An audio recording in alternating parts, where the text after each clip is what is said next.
Hi guys, and welcome to a new video on Sonal's Life. Now obviously we are at the start of 2022 and I thought I wanted to do something a little bit different. So for any of you who don't know, I actually studied history at university. I'm a massive history geek. So on social media I decided to ask you all what New Japan faction you wanted me to talk about, so look at the history. And I gave you 4 options. So I gave you Bullet Club, LIJ, Suzuki Gun and Chaos. Didn't put hentai on it, but you'll probably see why if you know their history of it. And after a week, all of you guys decided it was a toss-up between 2, but you wanted Suzuki Gun. So I thought we'll start this series, we'll start with Suzuki Gun, and we'll have a look at their entire history. So I don't know how many videos this is going to take. They're obviously not as long as the other factions or as in detail, but we'll start with the creation of Suzuki Gun and we'll see where we get to from there. So let's get going. Like any good heel faction, Suzuki Gun was built on a betrayal.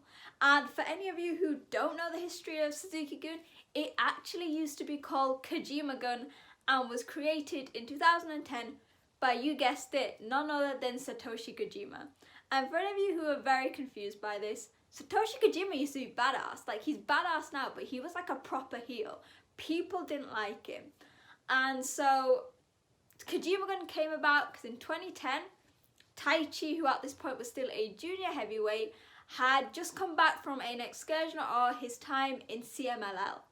And when Taichi came back, he didn't really know what he was going to do. So at this time, Kojima was the heavyweight champion, the IWGP heavyweight champion. And Taichi would come with him to the ring and support him, being like his second-hand man. And it was with the help of Taichi that Kojima defended it against Shinsuke Nakamura. And this was sort of the start of this new faction, because if you think about it, Kojima was not very well liked at this time in New Japan. He was just like a dastardly heel, the complete opposite from everything we know about Kojima now. And Taichi was still at a phase where people didn't really know what to think of him. He had this image of this like emperor thing.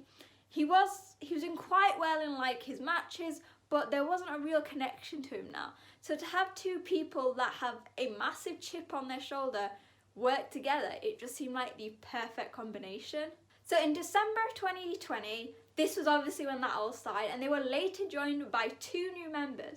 And one of them you will know and love, it is none other than, at this point he was at Kaientai Dojo, Taka Michinoku, and I'm gonna have to read this because I'm not sure I'm gonna remember his name, but is Nasawa Rongai, and he was a freelancer.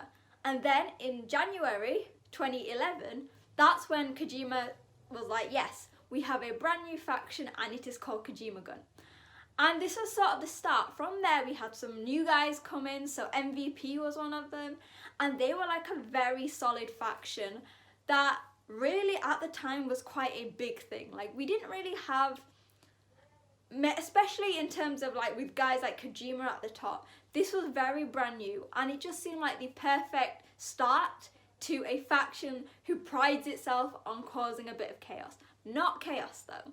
However, as like I said before, a heel faction is built on betrayal, and we slowly saw a decline of Satoshi Kojima after he lost the IWGP Heavyweight Championship to Tanahashi. Now this happened at Wrestle Kingdom 5, and it just seemed like from there he was picking up loss after loss. He even lost to Togi Makabe, and like, no offense to Makabe, who was probably at his prime at this point, but to have loss after loss, it's gonna create some tension with that faction. We've seen it before, guys, like factions like Bullet Club, where even like a small seed of doubt for your leader is enough to cause a massive explosion.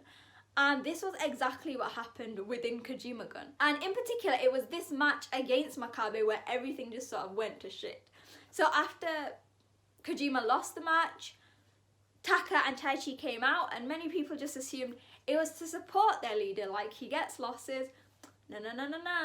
Out comes Minoru Suzuki, putting Kojima in a sleeper hold, being like, mate, you can't do this. I am now going to be the king of New Japan. And that was how Suzuki Gun was born. And I think it's a very nice story for like the faction itself, because there are some groups that come about organically, some that come from a group of misfits coming together, Or you've got groups like Suzuki Gun, which just comes from the fact that your former leader was shit, you need someone more dominant. Who is more dominant and terrifying than the king of pro wrestling, Minoru Suzuki? So after this, we obviously saw feuds going forward. Like, you're not gonna have a guy take over your faction and nothing happen. So Suzuki started feuding with Kojima, and surprisingly, Taka Michinoku started feuding with Makabe, which it was kind of odd considering the weight difference, but it was also during this time that we saw a brand new member of Suzuki Gun, and it is someone that is much loved within New Japan. Even though he is not technically under contract now, it is Lance Archer. Now, we've already had a few members come into Suzuki Gun, guys like MVP, Taka, Taichi and Suzuki. But having Lance Archer, you now have this big, tall man, like over 6 foot, muscly, aggressive, the perfect addition to Suzuki Gun. And once Suzuki obviously easily got rid of his feud with Kojima, because you can't have a guy take over a faction and then have him lose to the man he took over with. Suzuki then went on to feud with Makabe, who had obviously beaten Taka Michinoku. Sorry Taka, I do love you, but obviously junior heavyweight, there is still some very strict expectations within New Japan. With new momentum going forward, we had a lot to get out of this.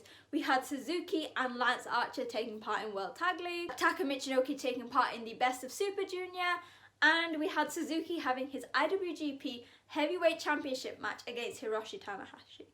Now, all of these were losses, but considering how new the faction was, and Suzuki, although been in New Japan many times, had now sort of cemented his dominance in the company, it was a time of growing, and it was time for all the members really to see what combinations worked and what was sort of the feel of Suzuki. Because bearing in this time, we had some big factions. So we had groups like, we had Bullet Club, we had Chaos, we had like GBH and things. It was a big time, and for a completely new faction to cement their dominance, it wasn't going to be easy. And as then, like, I've said this before when Lance Archer joined, as you get a new faction, you need new members to come in. And over the next few years, so within like 2011 and 2012, we saw new guys coming in to help balance out the faction. So we saw Black Tiger, who obviously won the IWGP Junior Heavyweight Championship. It wasn't Rocky Romero, but the character of Black Tiger. We then had the addition of Black Tiger, which wasn't very long-lived, but one big addition came during this time.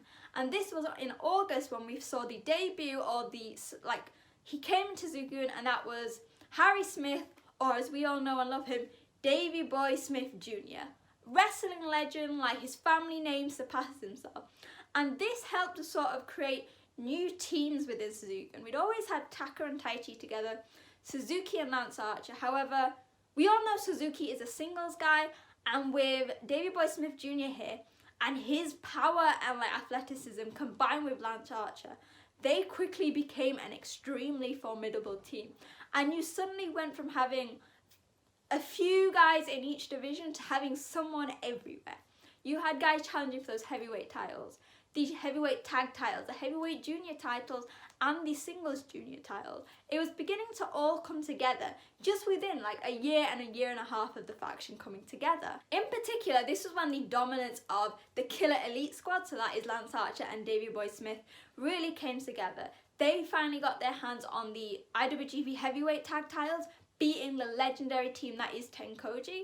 And I think this was sort of the start where like we saw each part of Suzuki really shine. No longer was it just Suzuki and his guys, they were all becoming their own special part in the faction. Yet, with every villainous faction, there is going to be someone even worse who's waiting in the sidelines. And as I said before, during this time it was when Chaos was firmly a heel faction.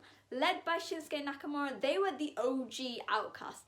They were the guys that nobody wanted, the guys that had the chip on their shoulder. And so it was inevitable that they would start feuding with each other. And it was from here that we sort of saw more of a Suzuki Gun presence in basically everything. We saw KES carrying on their dominance within the tag division. Wrestle Kingdom came and went with Suzuki and those two firmly on like the main cards of it. We saw them have battles against guys like Yano, Shinsuke Nakamura for every single tournament. Like, it is rare for obviously factions to come in and have such dominance because of the characters that Suzuki Gun recruited at this time, they suddenly went from like a new faction which nobody really knew what to expect to one of the most dominant factions in New Japan at the time. And I think that's a big thing to remember, because especially in the past few years, Suzuki Gun might have faltered. There have been times where maybe the factions sort of been underrated or not recognised. But at this time, when they were right at their peak, it was like the last few months. You had guys going for titles, feuds going on, very high profile feuds, main eventing the big shows. And that was sort of where Suzuki Gun sort of got their respect from the fans, even if they didn't always like the things they were doing. And from here, I could probably go through like every single year of what happened in terms of like the starting few years of Suzuki Gun, the blooming months. But all you really need to know is that from here, we started to get a lot more sort of members coming in. So we had guys like Izuka. Do you know Izuka? Do you remember Izuka with the iron glove? We had El Desperado. We had people coming in from like the Kai and Tai dojo to really make their start with Suzuki Gun. And with all of these guys, we started to see new sort of eras to Suzuki Gun.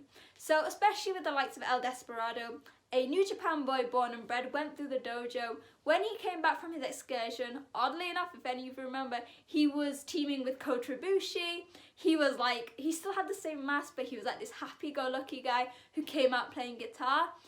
Obviously that didn't last long, and he much better suited to Suzuki Gun. But along with Izuka, who obviously is a wrestling legend, the two changed their personalities, changed their wrestling characters and wrestling styles to suit this faction. And the reason I'm like emphasizing this character change is because Suzuki Gun is obviously Suzuki's baby, it's his faction, and Suzuki has always been known as a submission wrestler. So the idea that most of his members would be like fly high, like babyface thing like that, it doesn't work. So as each member of Suzuki Gun came, you could see that their style was not being molded, was being influenced by Suzuki, which is sometimes the best thing that can happen. And it made them become more of a closer unit. Similar to guys maybe like Bullet Club, who are known for their cheating, Hontai, who are known for being very good baby faces. It was their personalities and styles which made them gel a lot better. And this is sort of where I want to end it, because I've been like doing a whistle-stop tour of everything that's happened, and I don't want to go on for too long. And I thought 2015 Wrestle Kingdom would be the perfect place to end it, with Wrestle Kingdom in 2015. Now this was an amazing event. There was so many matches going on. There was multi-man matches, single matches, and in particular, there was a big Noah presence, so Pro Wrestling Noah. So you had guys like Naomichi Marufuji taking part in matches with Suzuki Gun.